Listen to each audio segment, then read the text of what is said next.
Everybody, good to see everybody today. We got a house full today. I like your fervor, Carlton. I like your hat too. Good to have the Cabreras here today and Jennings. Missed you guys. And John in the back. I guess he came a week before last, which I wasn't here, so it was first time meeting him. Glad to have Rob Roundy back today too. So me and him work together, and good to see Joey and Josh. So I guess in for the holidays. So, anyways, we're going through the book of Daniel. That was something that somebody had requested that we go through, and it's Old Testament, and there's a lot of prophecy in Daniel. Here, we like to focus a lot on rightly dividing the word, teaching grace. Paul's epistles. Why is it important though to learn prophecy in the Old Testament? Why would that be important? I mean, there's all kinds of reasons. One thing is teaching other people, the difference between what's prophecy and what's mystery, right? Right, and also seeing what God's going to do through the nation of Israel. What He did with them in the past, understanding what their place is, and then in the future what He's going to do with them, and that He keeps His promises, right?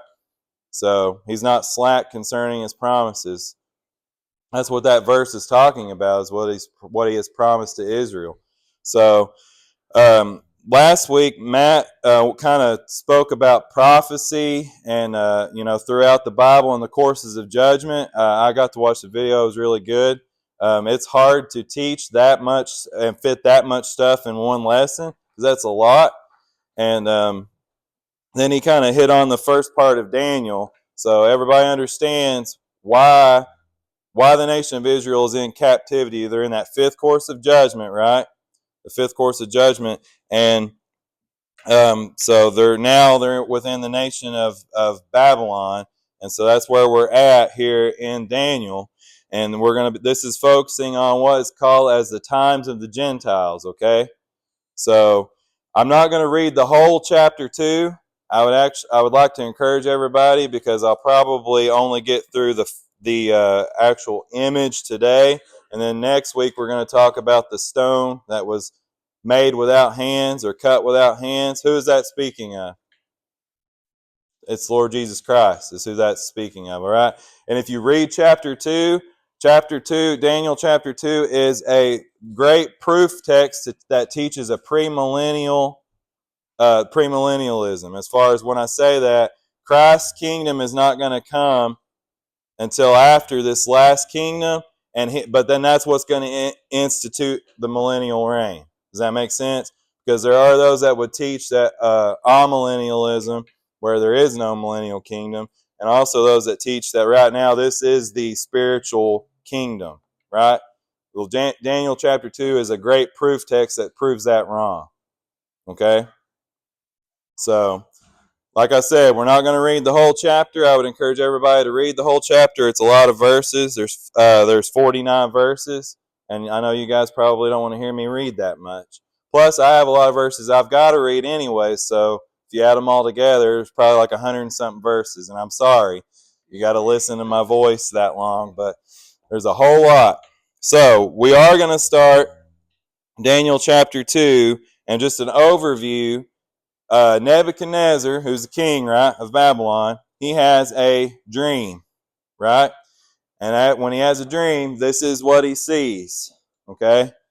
And in this, after he has this dream, he's troubled, and so he goes and asks for the magicians, the astrologers, the sorcerers, and all them in the kingdom to come and tell him the dream.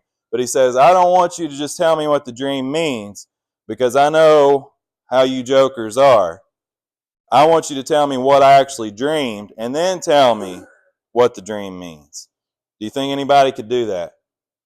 No, because they're all posers, right? Fake.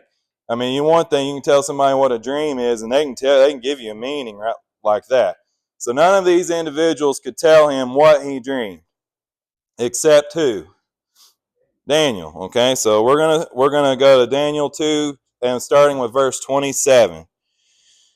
Notice what it says. It says, Daniel answered in the presence of the king and said, the secret which the king hath demanded cannot the wise men, the astrologers, the magicians, the soothsayers show unto the king. I love this verse. But there is a God in heaven that revealeth secrets, right? And maketh known to the king Nebuchadnezzar what shall be in the latter days. Thy dream and the visions of thy head upon thy bed are these. As for thee, O king, thy thoughts came into thy mind upon thy bed, what should come to pass hereafter. And he that revealeth secrets maketh known to thee what shall come to pass. But as for me, this secret is not revealed to me for any wisdom that I have more than any living, but for their sakes that shall make known the interpretation to the king, and that thou mightest know the thoughts of thy heart. Okay? Verse 31, Thou, O king, sawest, and behold, a great image. This great image, whose brightness was excellent, stood before thee, and the form thereof was terrible. That word terrible is not necessarily scary. It's great, magnificent, massive, huge, all of that. It says, This image's head was of fine gold, his breast and his arms of silver, his belly and his thighs of brass, his legs of iron, his feet part of iron and part of clay. Thou sawest till that a stone was cut out without hands, which smote the image upon his feet that were of iron and clay, and brake them to pieces. Then was the iron, the clay, the brass, the silver, and the gold broken to pieces together, and became like the chaff of the summer threshing floors, and the wind carried them away, that no place was found for them. And the stone that smote the image became a great mountain and filled the whole earth. Okay? Now notice, where does the stone hit? On the image. Where does the stone actually strike the image? Down here at the feet. Okay? That's important. The stone hits the image at the feet, and then it busts the entire image into pieces, right? And the wind scatters them. And in the place of the image is a mountain. Okay? And the mountain filled the whole earth. Now, verse 36. This is the dream, and we will tell the interpretation thereof before the king. Thou, O king, verse 37, art a king of kings, for the God of heaven hath given thee a kingdom, power, and strength, and glory. And wheresoever the children of men dwell, the beasts of the field and the fowls of the heaven hath he given into thine hand, and hath made thee ruler over them all. Thou art this head of gold. All right, now we'll stop there for just a second. Now, prior to this, what nation had God given dominion over the earth? Prior to Babylon? Israel. Israel's purpose was to have dominion over the earth, right? Did they hold up to their end of the covenant? They did not. So therefore, this is the last straw. God says, all right, fifth course of judgment, I'm taking away your dominion and I'm giving it to a Gentile. Think about that. Is that not? I mean, that's major, right? This is what institutes the times of the Gentiles, okay? Okay, and the first one. So, who is the head of gold? Well, it is Babylon, but it's specifically Nebuchadnezzar. Because did Babylon exist prior to Nebuchadnezzar? Yes, actually, Babylon existed all the way back where at in Genesis. There was a tower built, and everybody's language was confounded. That's where Babylon actually started. Okay? Nimrod would have been a ruler of Babylon, if you think about it. Okay? So, Nebuchadnezzar is the head of gold. He is, king of Babylon. I'm just going to put Nebi. Is that all right? Nebi. Yeah. Babylon's the head of gold. Now notice this image. As it goes farther down, does it get better? No. It starts out gold, right? And ends up what? Iron and clay mixed together. Which, so It's a degree of it's superior to inferior, right? As far as precious metals and such go, gold, silver, brass, iron, and then iron and clay. Also, can you live without your feet? Can't live without your head, can you? No. So really, this is a process, if you want to, of de-evolution. Okay. So the superior kingdom actually is the beginning, and it works its way down, and it's just more and more inferior. Okay. Just wanted to point that out. So Nebuchadnezzar is the head of gold. Now I want to go real quick to Jeremiah chapter 27. Jeremiah's back in junior church, or it's actually probably perked up at going to his book in the Bible. Jeremiah 27. Now, if you read Daniel chapter 9, Daniel actually reads the book of Jeremiah. He understands the prophecy, okay? I think that's very interesting because here in Jeremiah 27, notice what it says. It's 27 verse 6. Jeremiah says, "And now have I given all these lands into the hand of" who? Nebuchadnezzar, "the king of Babylon, my servant, and the beasts of the field have I given him also to serve him, and all nations shall serve him, and his son, and his son's son, until the very time of his land come, and then many nations and great kings shall serve themselves of him."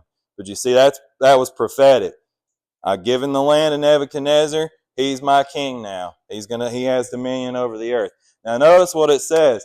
The land is, and all that's in it is given to what? Him, his son, and what else? His son's son. Okay? That's important here in just a little bit. So his son and his son's son. Now we're in Jeremiah. Go to chapter 36. Jeremiah chapter 36.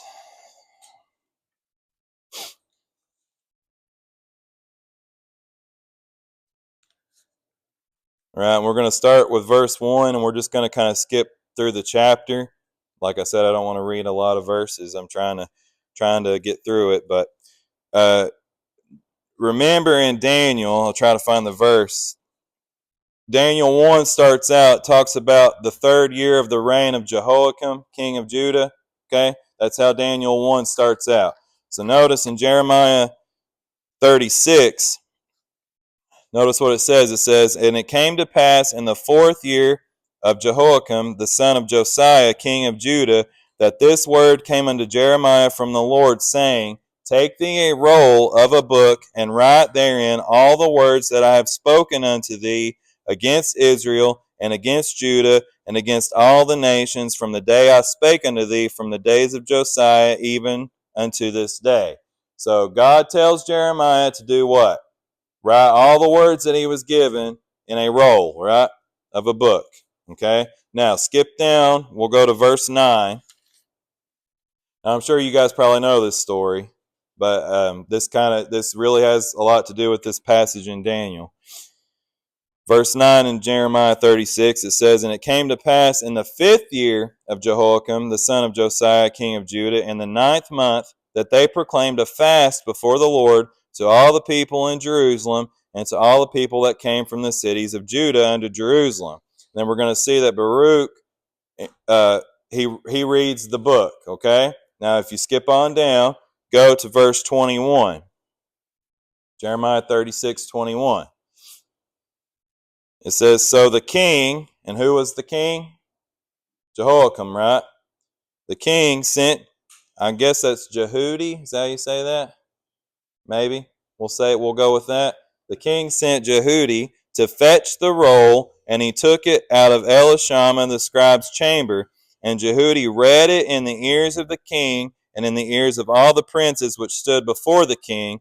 Now the king sat in the winter house in the 9th month, and there was a fire on the hearth burning before him.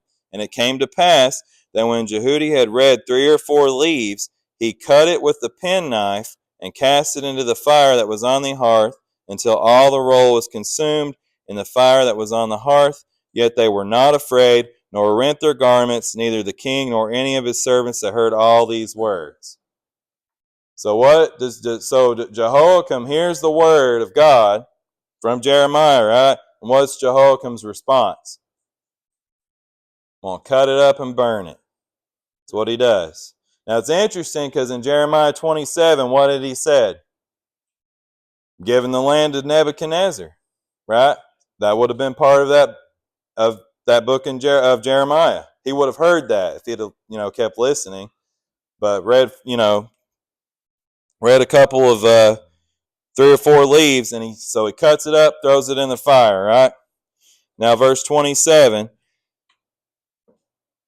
Jeremiah 36, verse 27 says, Then the word of the Lord came to Jeremiah after that the king had burned the roll, and the words which Baruch wrote at the mouth of Jeremiah, saying, Take thee again another roll, and write in it all the former words that were in the first roll, which Jehoiakim the king of Judah hath burned. And thou shalt say to Jehoiakim king of Judah, Thus saith the Lord, Thou hast burned this roll, saying, Why hast thou written therein, saying, The king of Babylon shall certainly come and destroy this land, and shall cause to cease from thence man and beast. Therefore thus saith the Lord of Jehoiakim king of Judah, He shall have none to sit upon the throne of David, and his dead body shall be cast out in the day to the heat, and in the night to the frost. So because that's rough, ain't it? He's like, all right, well, you didn't hearken, you didn't listen, you burned the roll, so king, it goes to Babylon, and you won't have an heir. Your dead body will lay out on the ground, pretty much, right? Now, let's go back to Daniel 2. So, the nation of Israel is in captivity. They no longer have the status of supposed to be the nation that has dominion over the earth at this time, right? Now it's given to the Gentiles. It's starting out with Nebuchadnezzar. There's a verse in Lamentations, if you want to write it down, Lamentations 5:16 talks about the crown fallen from Israel, okay? They lose their crown. It's now given to Babylon. So, he's the head of gold. Now, let's look at verse 39. Okay? And it says, Daniel 2, verse 39. Says, And after thee shall arise another kingdom. Notice it says, inferior to thee. Okay, so we got the head of gold. We're going down. Another kingdom shall arise inferior to thee, and another third kingdom of brass, which shall bear rule over all the earth. All right? And we'll stop there for just a sec. So there will be another kingdom inferior to the head of gold. And notice the image, what it was made, it was the breast and the arms made of silver, right? So if you study out Daniel chapter 2, Daniel actually gives you all the kingdoms in the book of Daniel, okay? So we're going to go to Daniel chapter 5. Daniel chapter 5.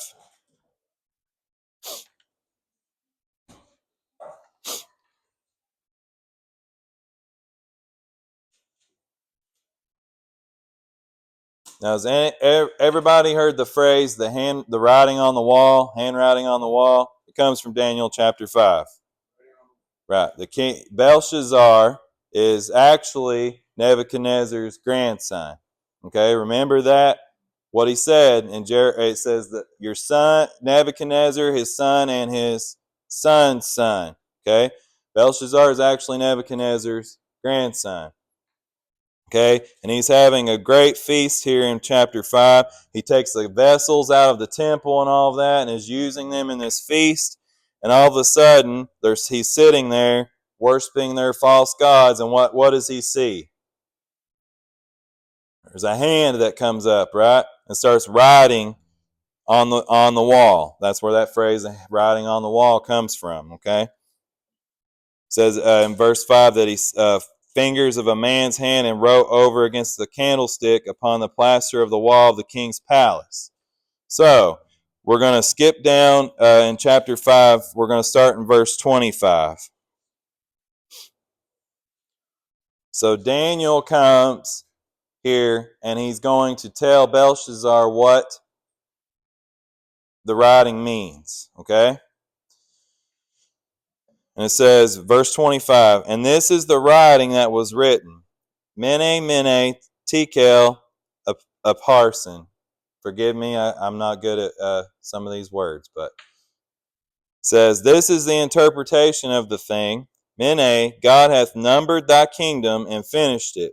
Tekel, thou art weighed in the balances and art found wanting. And Paris, thy kingdom is divided and given to the Medes and Persians. Okay? It says, then commanded Belshazzar, and they clothed Daniel with scarlet and put a chain of gold about his neck and made a proclamation concerning him that he should be the third ruler in the kingdom. In that night was Belshazzar, the king of the Chaldeans, slain, and Darius the Median took the kingdom, being about 62 years old. So you see that? So that night, very night, he's slain, and Darius the Median took the kingdom. So the silver kingdom is what? The Medes. Well, forgive my spelling there. Medes and Persians, okay?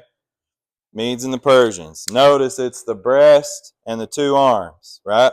Two arms, Medes, Persians. That's silver. All right? Now, remember in Daniel 2, after this, in verse 39, it says, after these shall rise another kingdom inferior to thee. And then the end of verse 39, it says, and another third kingdom of brass, which shall bear rule over all the earth. Okay?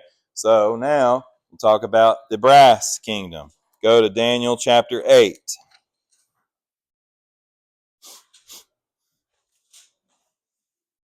Daniel chapter 8.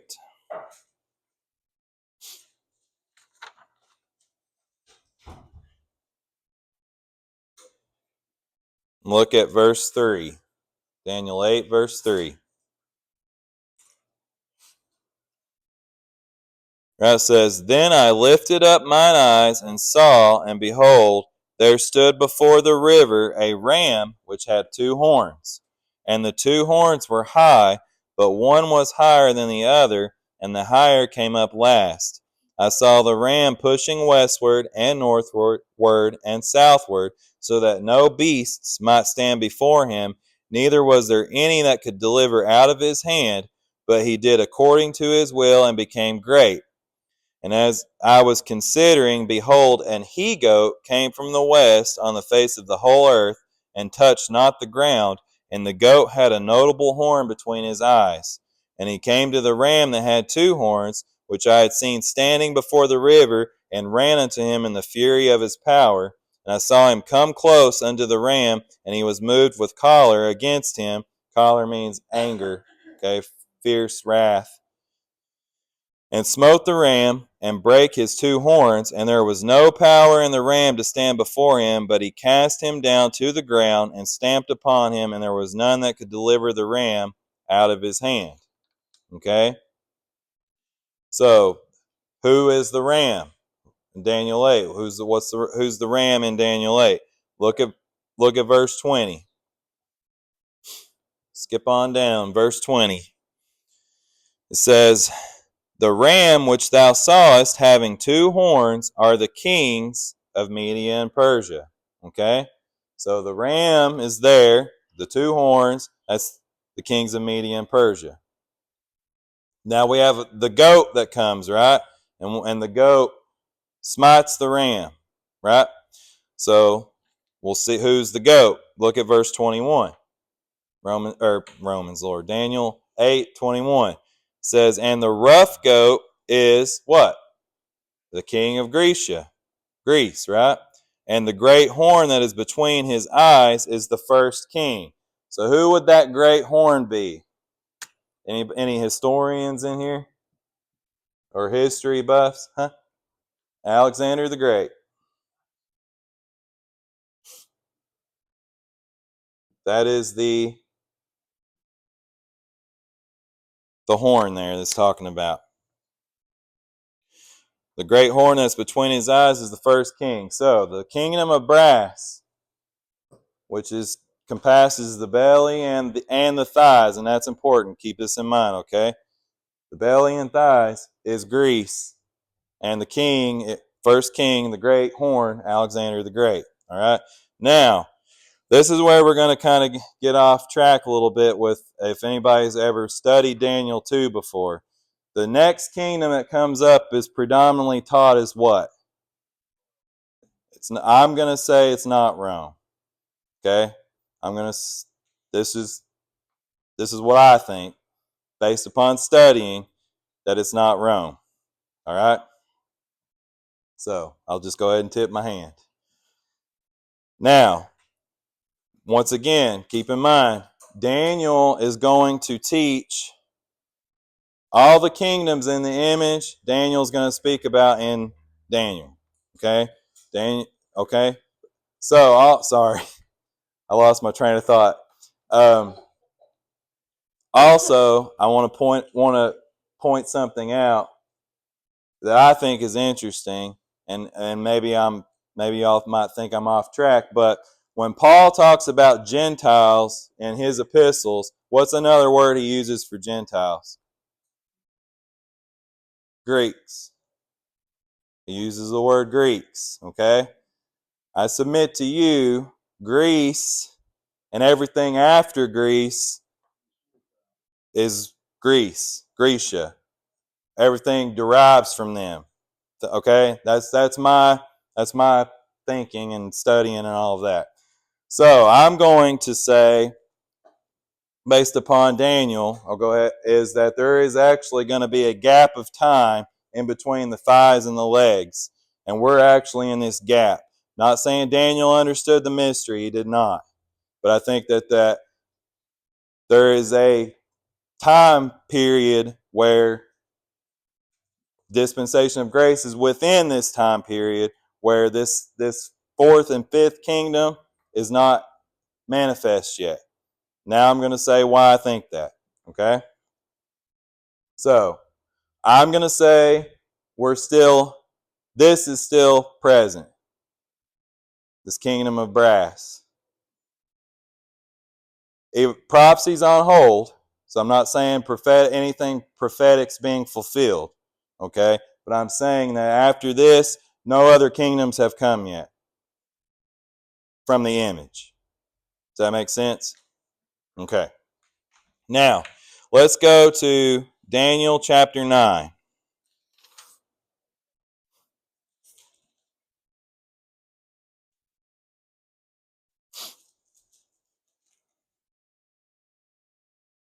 Daniel chapter 9. Look at verse 24. And when we get to these chapters in Daniel, we'll go through them a lot more detail, okay? But just hitting the high points. But Daniel 9:24 says, 70 weeks are determined upon thy people and upon thy holy city to finish the transgression, to make an end of sins, and to make reconciliation for iniquity, and to bring in everlasting righteousness, and to seal up the vision and prophecy, and to anoint the most holy. Know therefore and understand that from the going forth of the commandment to restore and to build Jerusalem unto the Messiah the Prince shall be 7 weeks and 62 weeks.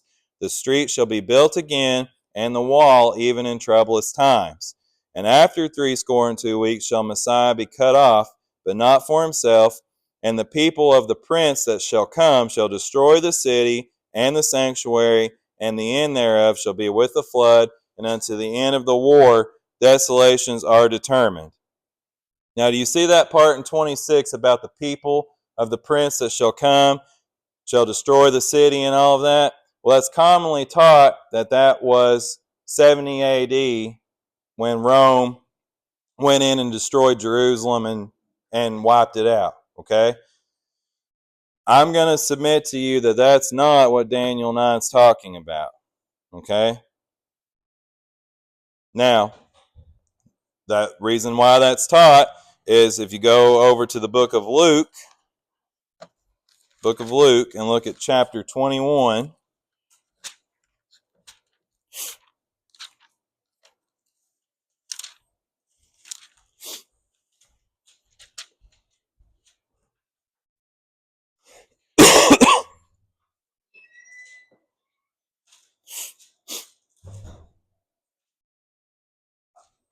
While you're flipping there, I ask a question. When did the dispensation of grace start?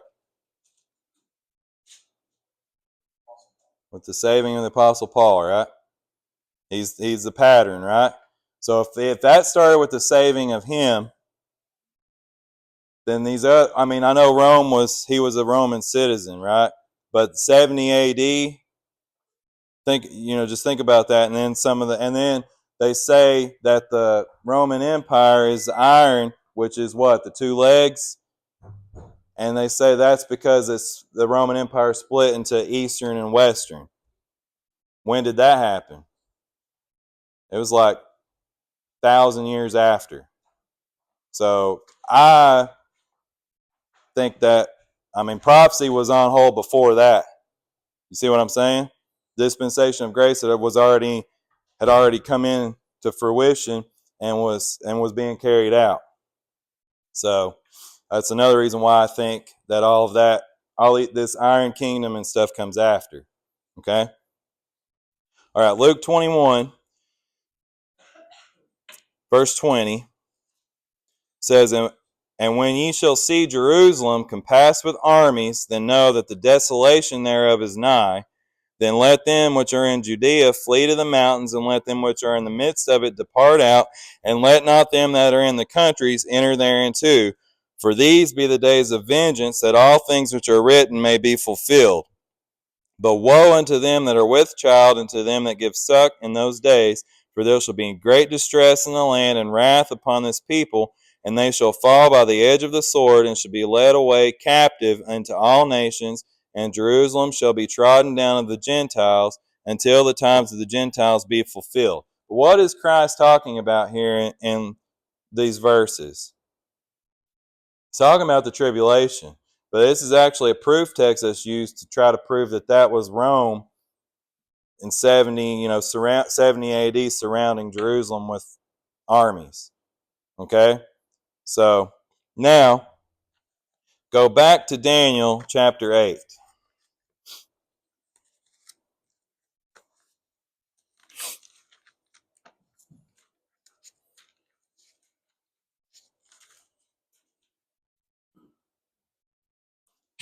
Now, remember I said Daniel tells you what the kingdoms are, okay, throughout the book of Daniel. Because throughout he sees these visions, and the visions correlate with visions before. I know this vision was given to Nebuchadnezzar in a dream. This is man's point of view, okay, and the Gentiles' kingdoms. But these are expounded on later chapters in the book of Daniel. All right, so Daniel 8. Look at verse 8 now.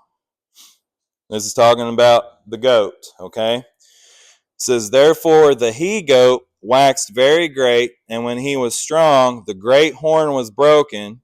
Okay, so who was the great horn? Alexander the Great, right?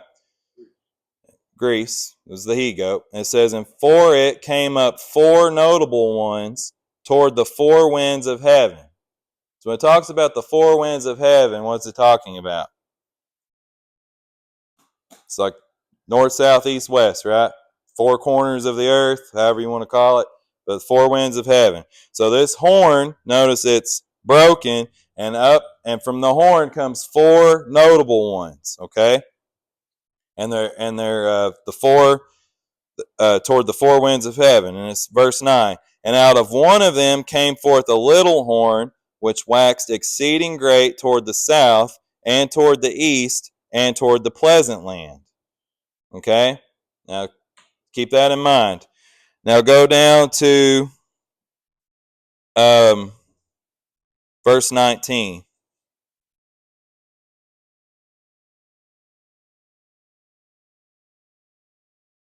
Let's see, verse 19.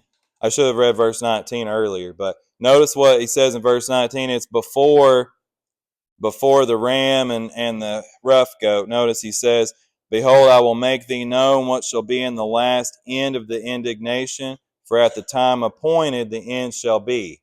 So this is end time stuff, right? Now, verse 22. Now that being broken, so he saw the goat had the horn was broken, right? And over here, this is Gabriel's appearance to Daniel, and it's telling him. So verse 22, now that being broken, whereas four stood up for it, 4 kingdoms shall stand up out of the nation, but not in his power. So there's 4 kingdoms that come from Greece, right? From the great horn, 4 kingdoms end up coming from that. It says in verse 23, and in the latter time of their kingdom, when the transgressors are come to the full, a king of fierce countenance and understanding dark sentences shall stand up. Who's that speaking of? The Antichrist, okay? So out of that, the latter time of their kingdom, a king of fierce countenance, the Antichrist, will stand up, okay? Now, go to Daniel chapter 11.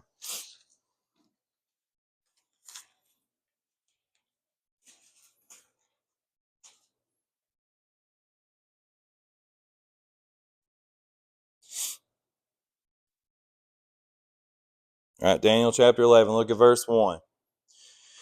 It says, also I, in the first year of Darius the Mede, even I stood to confirm and to strengthen him. And now will I show thee the truth. Behold, there shall stand up yet 3 kings in Persia, and the 4th shall be far richer than they all. And by his strength through his riches he shall stir up all against the realm of Grecia. Okay? And a mighty king shall stand up, that shall rule with great dominion and do according to his will. And when he shall stand up, his kingdom shall be broken. So who's this speaking of? Alexander. Back to Daniel 8. See, he goes on and explains throughout, okay? It says, when he shall stand up, his kingdom shall be broken and shall be divided toward the 4 winds of heaven, and not to his posterity, nor according to his dominion which he ruled, for his kingdom shall be plucked up even for others beside those, okay? Now look at verse 5. Verse 5, it says, and the king of the south shall be strong, and one of his princes, and he shall be strong above him, and have dominion. His dominion shall be a great dominion. And then verse 6, and in the end of years they shall join themselves together, for the king's daughter of the south shall come to the king of the what? The north, okay?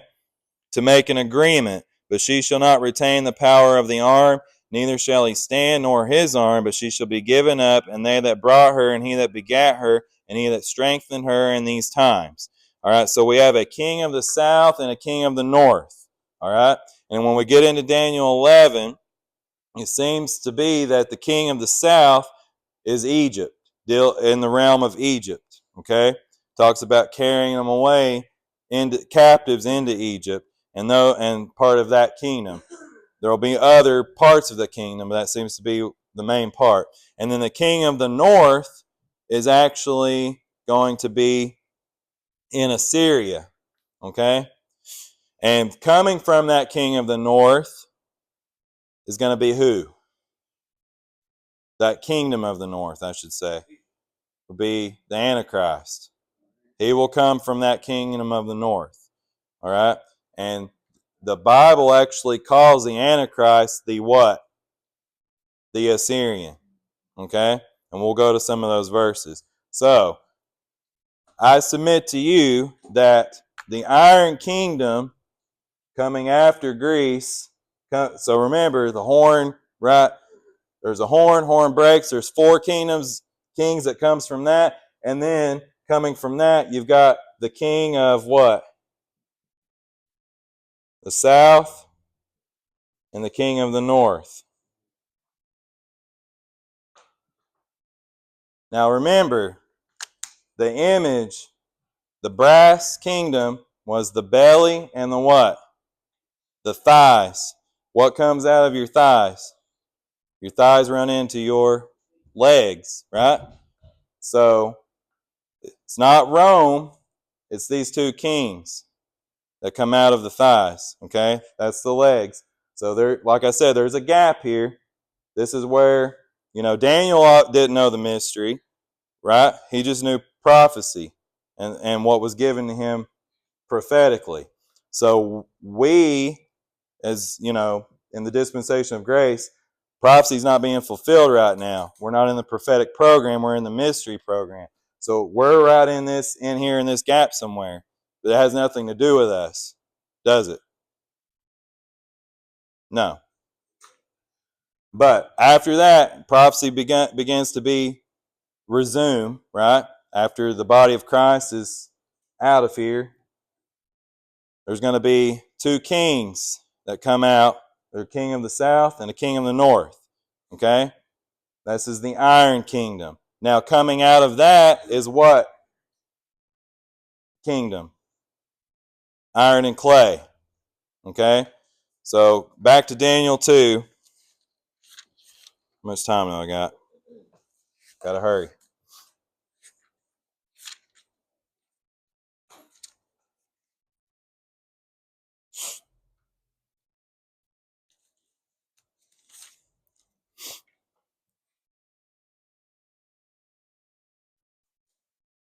Daniel 2, look at verse 40. Says, and the fourth kingdom shall be strong as iron, for as much as iron breaketh in pieces and subdueth all things, and as iron that breaketh all these shall it break in pieces and bruise. And whereas thou sawest the feet and toes, part of potter's clay and part of iron, the kingdom shall be divided, but there shall be in it of the strength of the iron, for as much as thou sawest the iron mixed with miry clay. And as the toes of the feet were part of iron and part of clay, so the kingdom shall be partly strong and partly broken. And whereas thou sawest iron mixed with miry clay, they shall mingle themselves with the seed of men, but they shall not cleave one to another, even as iron is not mixed with clay. And in the days of these kings, so notice right there, talks about the iron and clay, and then it says these kings. How many toes are on each foot? 5. So total, how many toes would that be? 10, right? So there's 10 kings. All right? And we'll hurry and go to those verses real quick. But so notice it says, and in the days of these kings shall the God of heaven set up a kingdom which shall never be destroyed, and the kingdom shall not be left to other people, but it shall break in pieces and consume all these kingdoms, and it shall stand forever. And of course, that's talking about the Lord Jesus Christ, right? Setting up his earthly kingdom with and through the nation of Israel. So now you got 10 toes, right? Go to Daniel chapter 7.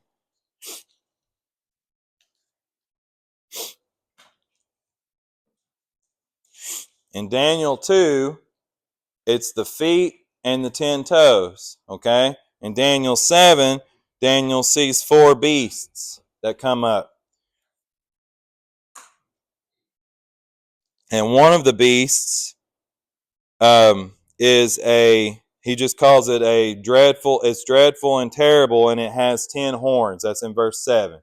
10 horns, okay? Now go down to verse 24 in Daniel 7.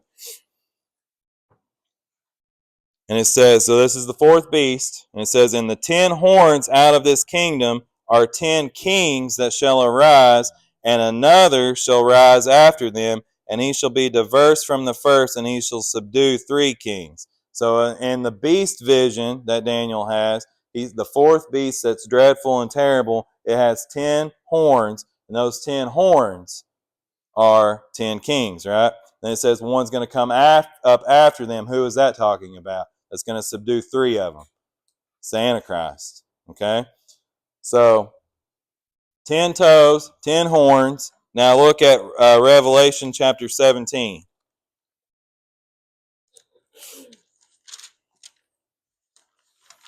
Revelation 17.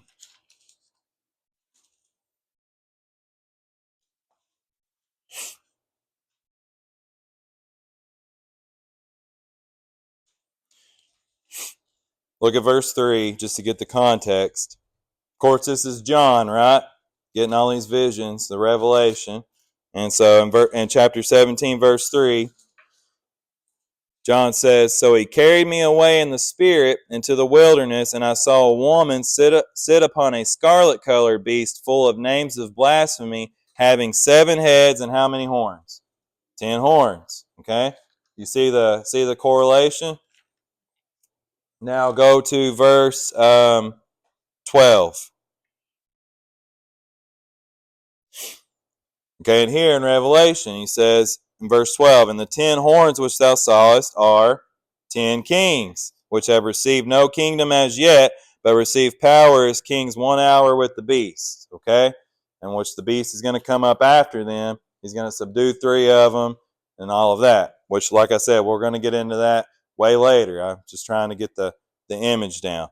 So now, go, let's see. I'll just stop there with the verses. We'll kind of talk more about this next week, and then we'll talk about the stone. But was just going to say, everybody freaks out, who's the Antichrist? Who's he going to be? I'm going to say we're probably never going to see him, because who has to come into power first before he shows himself? The 10 kings, right? And if you teach it this way, the way that I've come to understand it, I would submit to you these 2 have to come into power first, and we probably won't be here when they come into power. The king of the south and the king of the north.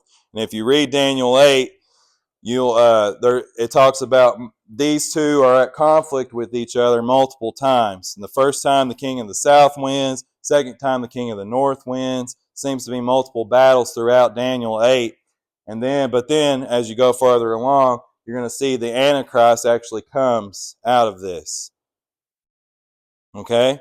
Another thing that I want to say is that everybody always, you see these movies that portray him as like a European businessman or something like that. Where's the Antichrist going to come from?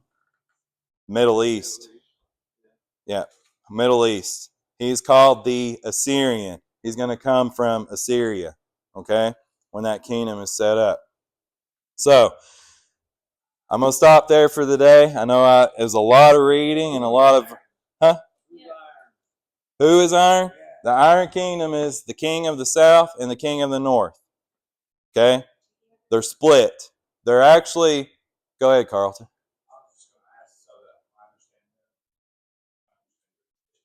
So you're saying the reason why that you think that the opinion that the iron clay is not wrong is because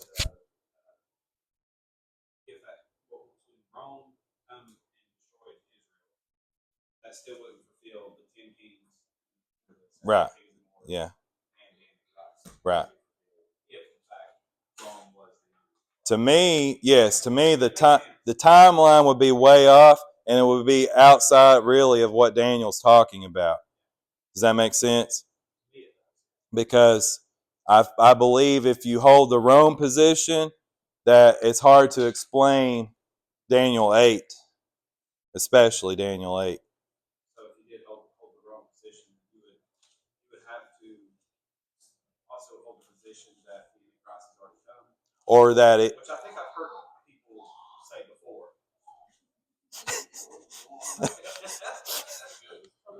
When you said it, right after you said that, you hear, ah. That's kind of interesting there, but it's like, do I need to like duck or something? No, like, and I'm not saying like if you want to hold that Rome position, it's fine, because that's what I thought for a long time. But I'm beginning to see it this other way. Or you would really have to this wouldn't matter. The legs really wouldn't matter. Does that make sense? There would be nothing. The king of the north, king of the south would not even, as far as the prophetic timeline goes, with the Gentiles. So I feel like that takes them out of the entire equation.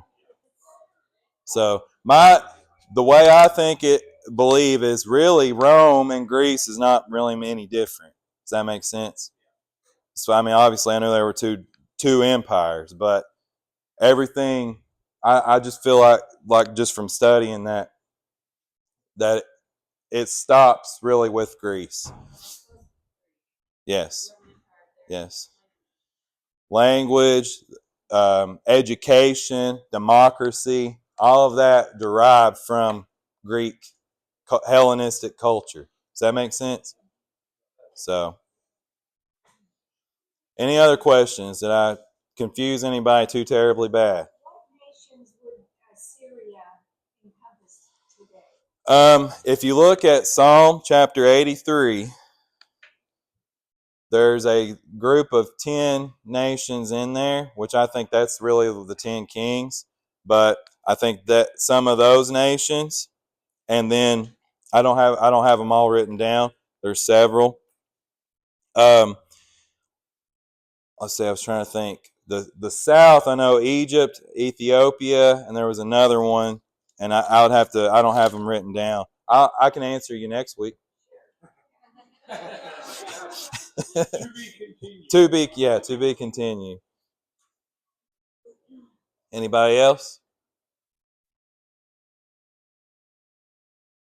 Okay, I appreciate everybody. Who wants to pray? Carlton, close us out.